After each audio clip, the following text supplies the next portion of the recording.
अस्सलामुअलैकुम गाइस, मेरा नाम है बिलाल और आज मैं जिस टॉपिक पे वीडियो लेके आया हूँ वो है एवरेज एटॉमिक मासेस। तो अगर आप मेरे चैनल पे नए हैं तो उसको सब्सक्राइब करना और बेल आइकन को क्लिक करना मत भूलिएगा।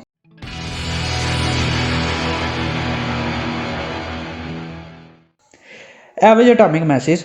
The table of the atomic masses of elements shows many examples of fraction values। तो वो कहना चाह रहा है कि इसमें जो टेबल है इसमें जितने भी एलिमेंट्स हैं जैसे हाइड्रोजन है उसका जो average atomic relative atomic mass दिया वो फ्रैक्शन वैल्यू है। जैसा नियोन की भी फ्रैक्शनल है, सब की जितने भी हैं इसमें ये फ्रैक्शन वैल्यूज़ में है। फ्रैक्शन वैल्यू का ये मतलब है कि एग्जैक्ट नंबर नहीं है, 1 पॉइंट के साथ बाद कुछ चार्ज है ना, ये फ्रैक्शन कहलाता है। जैसे कि अगर एग्जैक्ट नंबर होता तो 1 आना था सिर्फ। तो ये सारा फ्रैक्शनल वैल्यूज़ हैं ये इस टेबल में। एवरेज एटॉमिक मास अब होता क्या है? Average atomic mass of an element is the sum of the masses of its isotopes is multiply by its natural abundance. यानी कि एवरेज एटॉमिक मास ये है कि जितने भी आपके आइसोटोप्स हैं किसी भी एलिमेंट्स के, एक हैं, दो हैं, तीन हैं, हर एक को के आइसोटोप को उसकी रिलेटिव अबंडेंस से मल्टीप्लाई कर दो और उन सबको सम कर दो। यानी कि एवरेज एटॉमिक मास बराबर होता है मास ऑफ आइसोटोप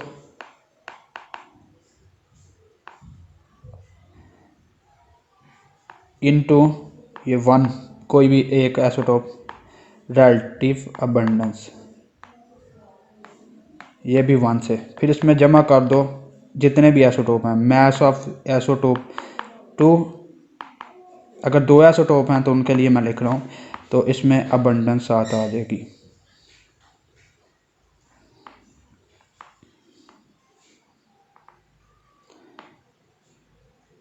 तो मास ऑफ आइसोटोप 2 और इसमें इसके साथ अबंडेंस लिख दूंगा 2 की, और इसी तरह अगर 3 है तो इस तरह वो कंटिन्यू करता जाएगा। तो एवरेज एटॉमिक मास ये है कि मास ऑफ आइसोटोप को उसके रिलेटिव अबंडेंस से मल्टीप्लाई करो, इस तरह मास ऑफ आइसोटोप 2 को भी उसकी रिलेटिव अबंडेंस 2 से मल्टीप्लाई कर दो। इस तरह जो आपका एटॉमिक मासेस है वो दो चीज़ों पर डिपेंड करता है, एक तो कि कितने नंबर ऑफ आइसोटोप्स हैं उस पर डिपेंड कर रहा है, और दूसरे नंबर पर नेचुरल अबंडेंस पे डिपेंड करता है। उसके बाद एवरेज एटॉमिक मास को मालूम कैसे करते हैं उसके लिए एक एग्जांपल है, वो अब मैं आपके सामने रखता हूँ। कि एक सैम्पल है नियोन का जो कि नियोन 20 पे मुश्तमिल है, नियोन 21 पे और नियोन 22 पर मुश्तमिल है, और उनकी रिलेटिव अबंडेंस दे दिया। नियोन 20 की ये है, नियोन 21 की ये है और नियोन 22 की ये है। तो अगर हमने फ्रैक्शनल एटॉमिक मास अब नियोन फाइंड आउट करना है तो उसके लिए आपको क्या करना होगा कि एवरेज एटॉमिक मास आपको पता है कि किसके बराबर होता है। एवरेज एटॉमिक मास ये बराबर है मास ऑफ आइसोटोप 1। तो पहले आइसोटोप का क्या मास है 20 है, मल्टीप्लाई बाय इसकी अबंडेंस। इसकी अबंडेंस कितनी है 90.92। अगर परसेंट है साथ में तो उसको डिवाइड कर दो 100 से, परसेंट को ख़त्म कर। अगर परसेंट नहीं दिया हुआ तो आपको 100 से मल्टीप्लाई करने की कोई ज़रूरत नहीं है। उसके बाद है 21 को मल्टीप्लाई कर दो 0.26 से और परसेंट को ख़त्म करने के लिए 100 लगाओ। उसके बाद मास ऑफ आइसोटोप 3 वो है 22 और परसेंट और रिलेटिव अबंडेंस से मल्टीप्लाई करो और परसेंट को ख़त्म करने के लिए 100 से डिवाइड कर दो। तो यही बात है कि मास ऑफ आइसोटोप को उसकी रिलेटिव अबंडेंस से मल्टीप्लाई कर दो और उन सब का ऐड कर दो। जब आप इस चीज़ को हल करोगे तो उसका जवाब आएगा 18.184। जब आप इसको हल करते हो तो उसका जवाब आएगा 0.0546, और जब आप इसको हल करोगे तो इसका जवाब 1.9404,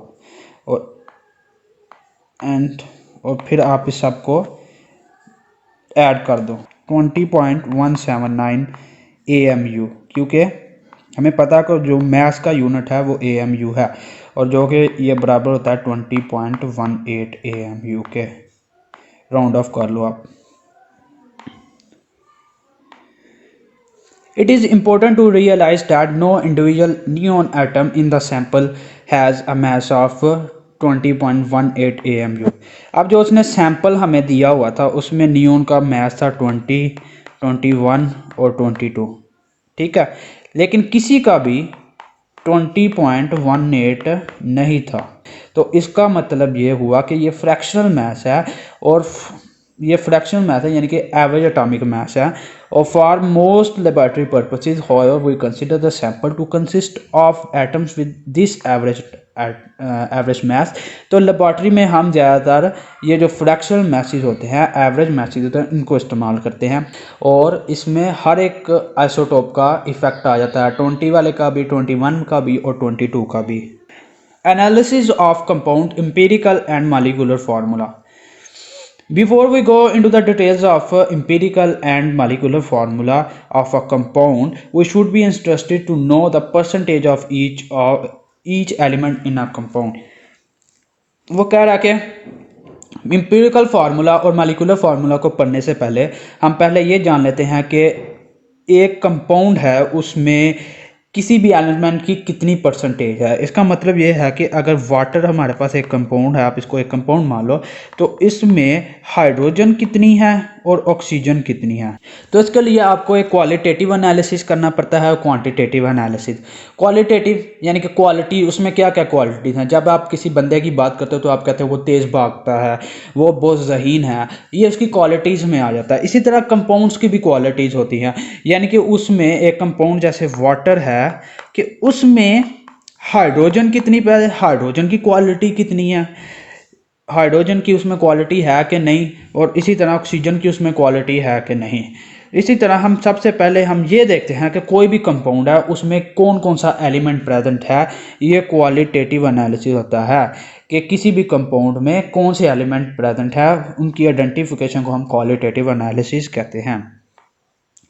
उसके बाद क्वांटिटेटिव एनालिसिस आता है, जब आपको पता चल जाता है कि आपके कंपाउंड में ये एलिमेंट हैं, तो अब हमारा क्वांटिटेटिव में काम ये होता है कि उस एलिमेंट की उस कंपाउंड में कितनी मिकदार है।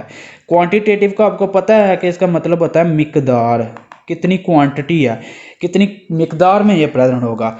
उसके बाद वो लिखता है कि after that compound is subjected to quantitative analysis in which mass of each element in a sample of compound is determine. यानी कि आपका जो सैंपल है उसमें हर एक कंपाउंड का मास फाइंड करते हैं। जैसे आपके पास वाटर है, ठीक है, तो उसमें पहले क्वालिटेटिव एनालिसिस किया, उसमें आपको पता चला कि हाइड्रोजन और ऑक्सीजन एलिमेंट इसमें प्रेजेंट हैं, ठीक है। अब ये है क्वालिटी। फिर उसके बाद आता है क्वांटिटी। क्वांटिटी में आपने ये करना कि हाइड्रोजन कितनी, उसके कितने ग्राम हैं। 2 ग्राम हाइड्रोजन आप फर्ज कर लो और 1 ग्राम आप ये ऑक्सीजन पाते हो, तो ये क्वांटिटी है, बस ये क्वांटिटेटिव एनालिसिस है। उसके बाद जब आपके पास ये आ जाता है, इनका मिकदार आ गई, फिर आप उसकी परसेंटेज मालूम कर लेते हो कि 100 में कितना है। यानी कि अगर 100 ग्राम वाटर होंगे, 100 ग्राम वाटर हैं, तो उनमें हाइड्रोजन के कितने होंगे और इसी तरह ऑक्सीजन के कितने होंगे। तो उसके लिए हम फार्मूला इस्तेमाल करते हैं percent of an element is equal to mass of element in compound, कि आपका हाइड्रोजन का कि एलिमेंट का कंपाउंड में कितना मास है और टोटल मास कितना है मल्टीप्लाई बाय 100। जैसे कि आपका रिजल्ट कार्ड आता है तो उसमें ऊपर लिखा जाता है कि आपके कितने नंबर हैं divided by total multiply by 100। इसी तरह यहाँ पे भी ये होगा कि हम ऊपर लिखेंगे हाइड्रोजन का वेट कितना है, टोटल कंपाउंड का कितना है, और 100 से मल्टीप्लाई कर देंगे तो किसकी परसेंटेज आ जाएगी, हाइड्रोजन की परसेंटेज।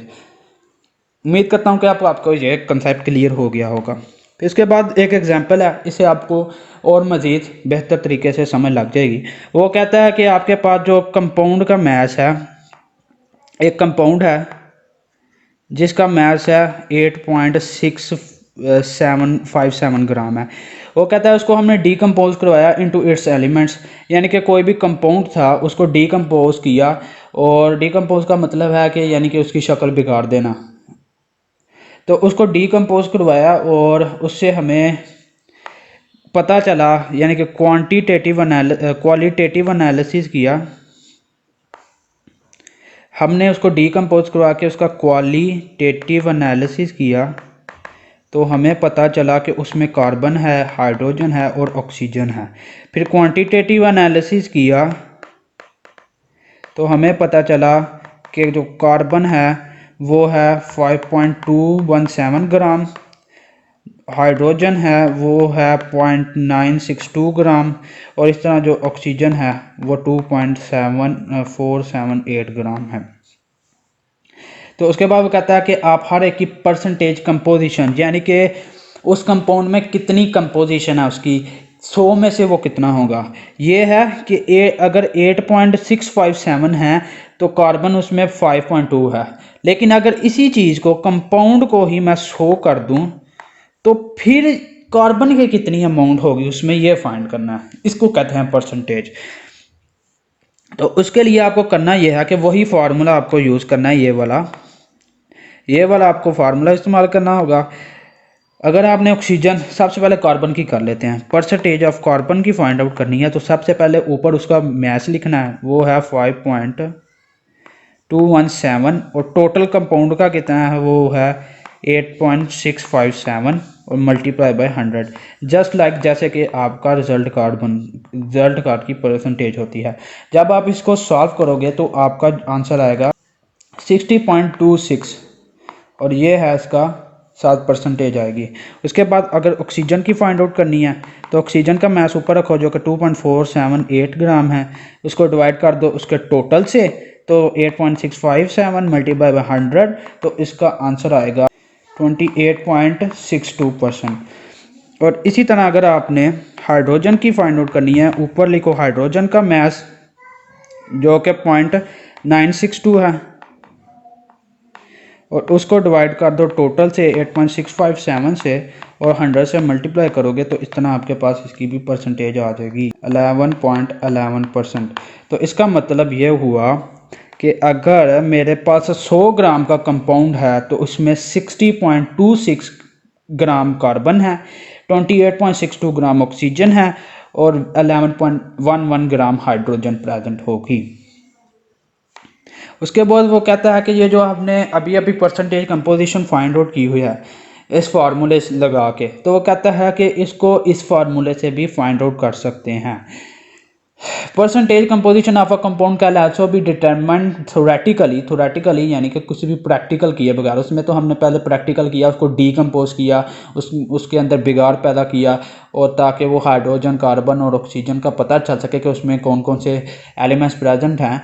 तो हमने थोरेटिकली तो नहीं किया ना, वो प्रैक्टिकली किया। उसमें प्रैक्टिकली ये किया, और फिर उसके बाद हमने ये भी देखा कि मैस कार्बन की कितना मैस है, हाइड्रोजन का कितना है, ऑक्सीजन का कितना है। फिर जाके हमने दो एनालिसिस करने के बाद, दो एनालिसिस की, ये क्वालिटेटिव और क्वांटिटेटिव, और फिर हमें पता चला कि उसमें कार्बन, हाइड्रोजन और ऑक्सीजन प्रेजेंट है, और वो कितनी मिकदार में प्रेजेंट है। दो एनालिसिस करने से हमें पता चला, यानी कि हमने उसको प्रैक्टिकली सा अंजाम दिया, लेकिन इसको हमने थोरेटिकली ही किया है। और हमने ये देखा कि if we know the formula mass of the compound, और अगर हमें थोरेटिकली ही करना होगा और अगर हमें पता होगा कि कंपाउंड का फार्मूला मैस क्या है, तो हम उससे यानी कि फाइंड आउट कर लेंगे कि हमारी एलिमेंट की परसेंटेज कितनी है। तो इसके लिए आपको करना क्या है कि mass of element in 1 mole of compound, अगर कंपाउंड का 1 मोल है तो उसमें एलिमेंट का कितना मैस है उसको फार्मूला मैस, कंपाउंड के फार्मूला मैस से डिवाइड कर दो, मल्टीप्लाई बाय 100, और 100 से मल्टीप्लाई कर दो। अभी आपको मोल का मेरा कुछ आने वाले वीडियोस में मोल का लेक्चर आएगा, तो अभी आपको इस बात की समझ नहीं आएगी कि ये क्या लिखा हुआ है, तो इसको मैं उस टाइम ही समझाना बेहतर समझूंगा। लेकिन अभी ये बुक में आ रहा था, इसलिए मैंने बस आपको ये बता दिया कि ओवरव्यू बताया कि आपको एक ये देखना कि यानी कि कंपाउंड का 1 मोल हो तो उसमें एलिमेंट के मैस कितने हैं, उसको फार्मूला मैस से डिवाइड कर दो और मल्टीप्लाई कर दो 100 से, तो कंपोजिशन आ जाती है। यह है थोरेटिकल, इसमें आपको कोई भी एक्सपेरिमेंट नहीं करना पड़ता। लेकिन ये जो मैंने आपको तरीका बताया, ये जो फार्मूला है, ये प्रैक्टिकली होता है, इसमें आपको कोई ना कोई प्रैक्टिकल करना पड़ता है। तो आज के लिए सिर्फ इतना ही। अगर आपको मेरी ये वीडियो पसंद आई है तो इसको लाइक करिए और अपने फ्रेंड्स से शेयर कीजिए, और मेरे चैनल को सब्सक्राइब करना और बेल आइकन को क्लिक करना मत भूलिएगा।